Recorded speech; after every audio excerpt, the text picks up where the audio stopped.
fils de Gloin, est connu de tous comme un féroce guerrier de la communauté de l'Anneau, avec sa hache, son courage inébranlable et son humour pince sans rire.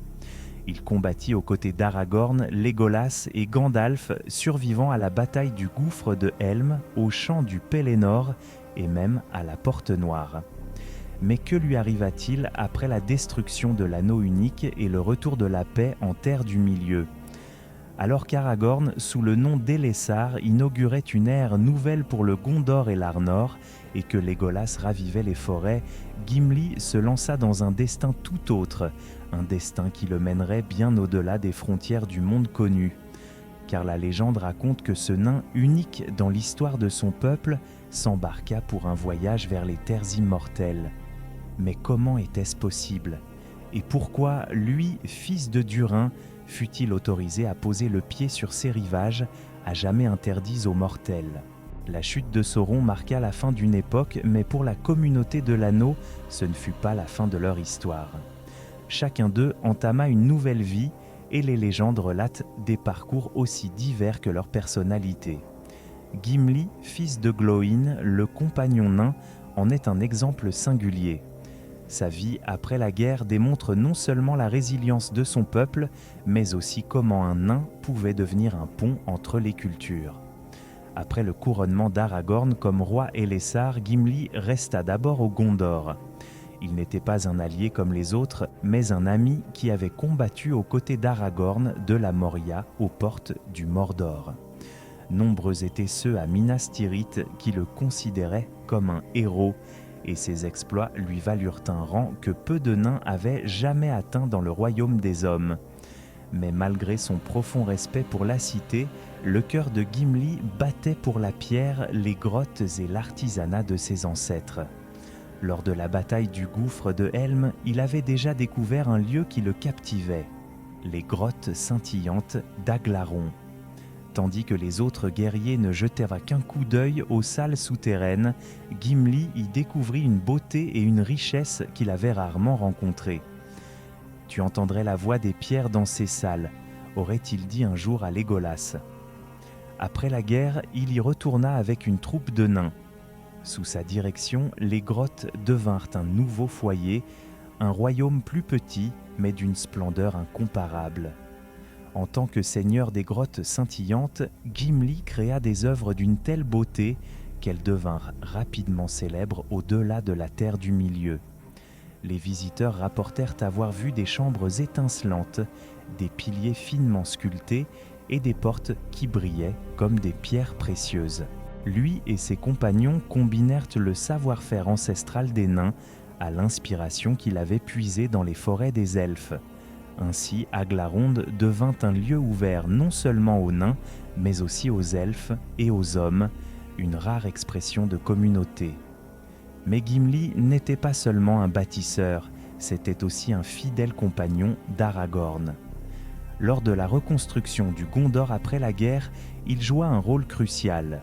Il forgea de nouvelles portes vers Minas Tirith, plus solides et plus belles que jamais, faites de mithril et d'acier. Beaucoup y voyaient un symbole du renouveau du royaume, une porte offrant non seulement protection, mais aussi la splendeur d'une ère nouvelle. Ces années firent de Gimli un médiateur entre les peuples. Nain jusqu'au bout des ongles, il était fier, inébranlable et parfois dur. Mais il avait appris quelque chose approfondi au cours des longues années de la guerre de l'Anneau. L'amitié avec les autres races pouvait être plus forte que la haine ancestrale. Sa relation avec Legolas en est le meilleur exemple. Ce qui n'était au départ qu'une rivalité s'était transformé en un lien étroit qui dura des décennies. Ils voyagèrent ensemble, explorant forêts et montagnes, et leurs exploits devinrent un symbole de réconciliation entre elfes et nains. Sa vénération pour Galadriel resta également inoubliable. Gimli éprouvait pour elle une profonde révérence qui toucha même la fierté des elfes. Il garda la mèche de cheveux qu'elle lui avait donnée comme son plus grand trésor. De nombreux érudits spéculent que ce lien même fut l'une des raisons pour lesquelles Gimli fut plus tard autorisé à naviguer vers les terres immortelles. Ainsi, Gimli passa de nombreuses années comme dirigeant et ami, comme forgeron et conseiller. Il ne vécut pas dans la solitude d'un vieux guerrier, mais au milieu du travail, des alliances et de la reconnaissance. Son royaume prospéra, son nom fut honoré, et pourtant sa vie fut hantée par le sentiment que son histoire n'était pas encore terminée. Car Gimli ne fut pas seulement le dernier de la communauté à quitter la terre du milieu, il fut aussi le premier de son peuple à emprunter un chemin jusque-là inimaginable. Ces années après la guerre de l'Anneau furent riches en exploits, mais elles le préparèrent également au voyage qui le mènerait finalement au royaume au-delà de la mer. Si l'on examine les chroniques des peuples de la Terre du Milieu, on constate qu'elles regorgent d'histoires d'alliances et d'inimitiés.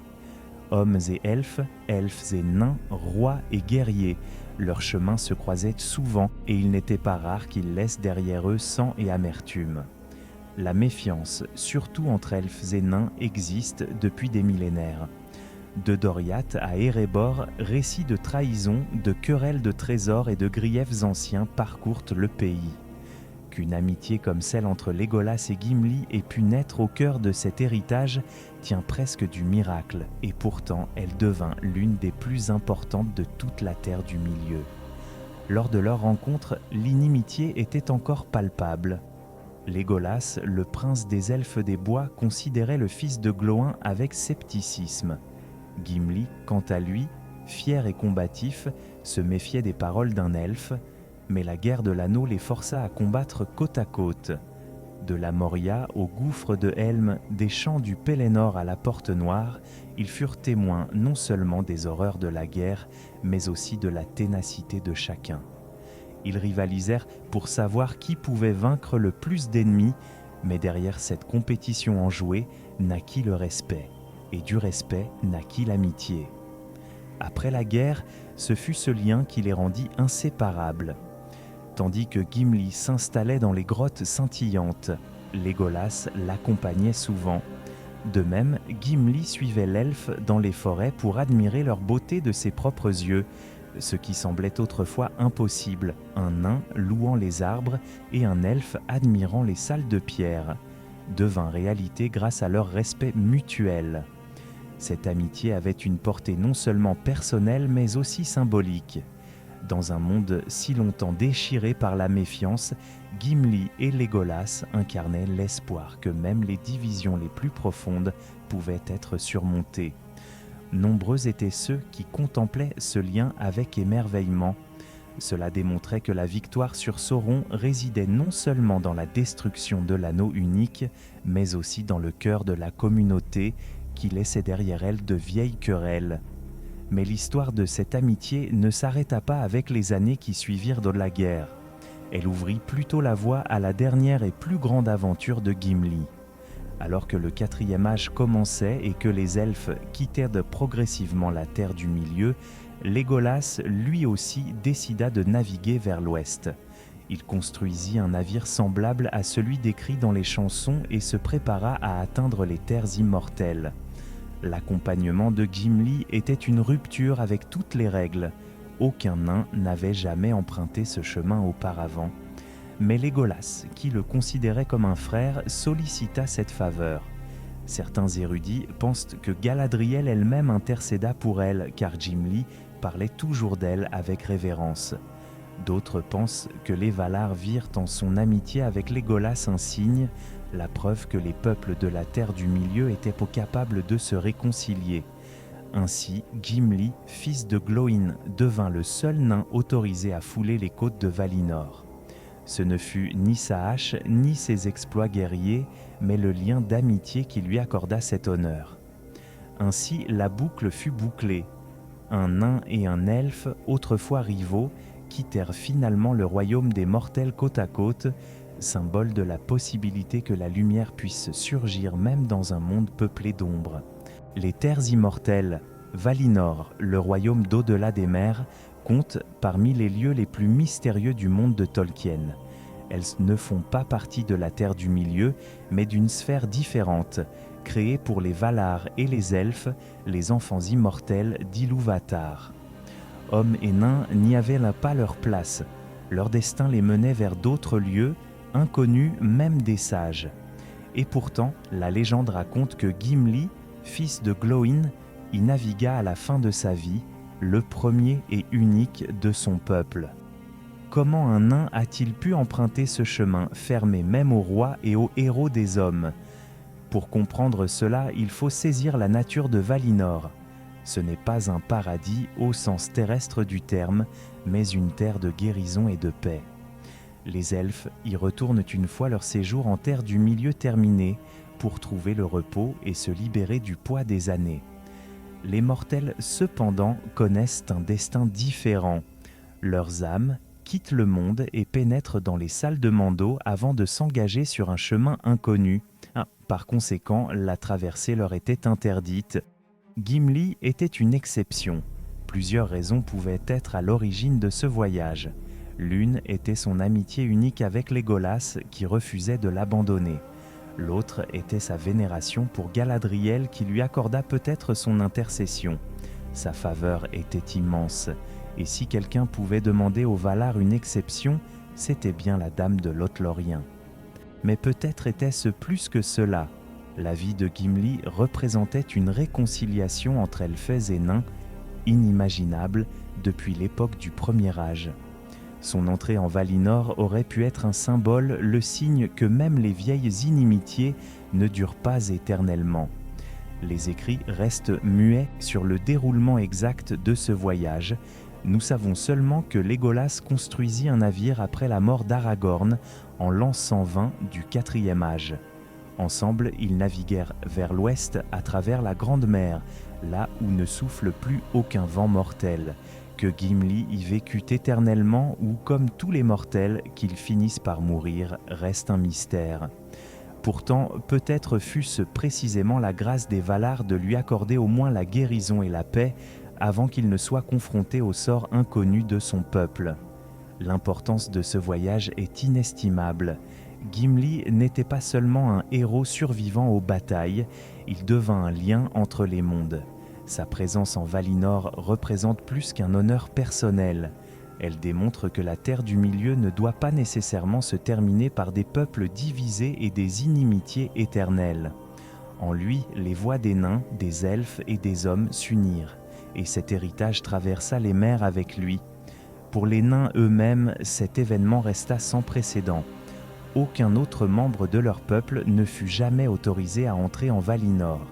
Gimli devint ainsi une exception, preuve vivante que les enfants de Durin ont eux aussi leur place dans la grande histoire d'Ilúvatar. Et pour les elfes, son arrivée était le signe que leur séjour en terre du milieu touchait à sa fin, mais pas dans une séparation totale avec les autres races. Ainsi, le voyage de Gimli demeure un mystère mais aussi un message. Peut-être mourut-il peu après son arrivée, peut-être trouva-t-il la paix après les souffrances de sa longue vie. La seule certitude est qu'il termina son existence non pas au fond d'une montagne, mais sous la lumière des terres immortelles. Au terme de son long voyage, Gimli, fils de Glóin, devint plus qu'un simple guerrier ou un souverain. Il fut témoin du changement, signe que la Terre du Milieu ne fut pas sauvée par la seule bataille, mais par la capacité d'amitié et de réconciliation. Alors que la plupart des nains vivaient et mouraient au plus profond de leur demeure, Gimli franchit des frontières qu'aucun membre de son peuple n'avait jamais franchies. Son voyage vers les terres éternelles demeure un mystère. Les chroniques ne disent rien de son destin là-bas, s'il y trouva la guérison, s'il périt un jour, comme tous les mortels, ou s'il reçut une grâce particulière. Pourtant, la force de son histoire réside peut-être précisément dans ce silence, car il nous force à le voir non pas comme un héros accompli, mais comme un symbole, un pont entre des mondes dont le contraste semblait insurmontable. Il était le seigneur des grottes scintillantes, un bâtisseur d'un talent indescriptible. Il était l'ami d'Aragorn, un assistant dans la reconstruction du Gondor, un conseiller et un compagnon aux premiers jours de la nouvelle ère. Surtout, il était le compagnon de Legolas et cette amitié lui permit de trouver la voie vers un destin plus grand que le sien. Peut-être était-ce la bénédiction de Galadriel, peut-être la reconnaissance des Valar. Une chose est sûre, le nom de Gimli sera à jamais lié à un miracle, celui qu'un nain ait vu la lumière de Valinor. Ainsi, son histoire ne s'achève pas dans la poussière de la terre, mais dans la splendeur au-delà des mers. Gimli incarne l'espoir que même les divisions les plus profondes peuvent être surmontées, que l'orgueil peut céder la place lorsque la compréhension et la confiance grandissent. On se souviendra de lui comme du dernier membre de la communauté, comme du gardien des mondes de pierre et comme celui qui a prouvé que l'amitié peut construire des ponts là où des millénaires de méfiance avaient érigé des murs.